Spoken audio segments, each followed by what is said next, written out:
Color psychology is the study of how different colors influence human behavior. It's widely used in design and therefore also in marketing and branding. When I started to dig deeper into this topic, it started to get pretty complex. The core problem here is that not every human being functions in the same way. How we interpret the meaning of colors is dependent on culture and past experiences.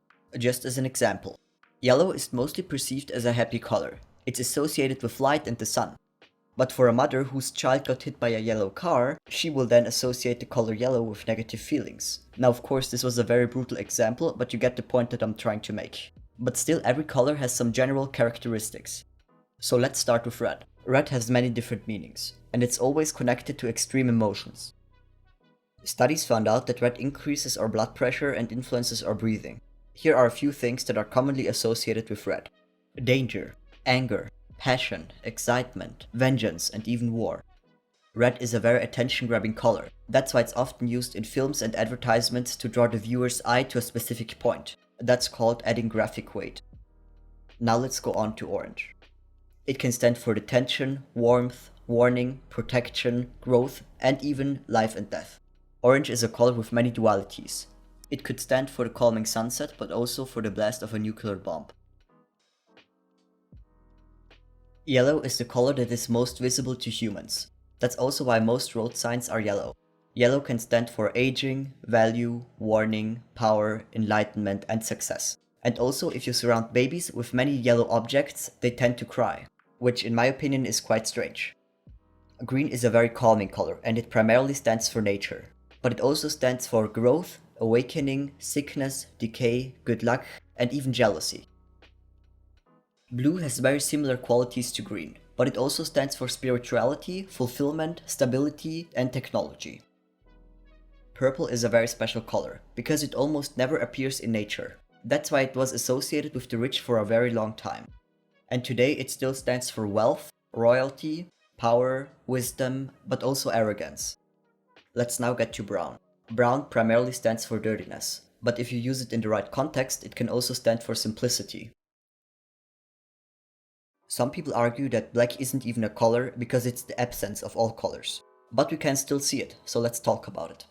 Many people associate it with very dark things, like fear or even death, but it can also represent elegance and power. Some people also told me that when they see black, they associate it with mystery or remorse, so that's an interesting perspective too.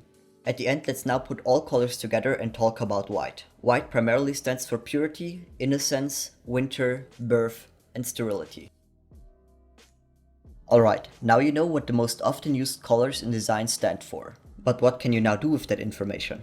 Well, actually, a whole lot. You can use it to put together the perfect outfit, or to entirely rebrand the visual appearance of a company. But before you do any of that, you need to pay attention to one single thing: context. And that is such an important point that no one talks about. Everything that you just learned will be completely irrelevant if you choose the right colors, but use them in the wrong context.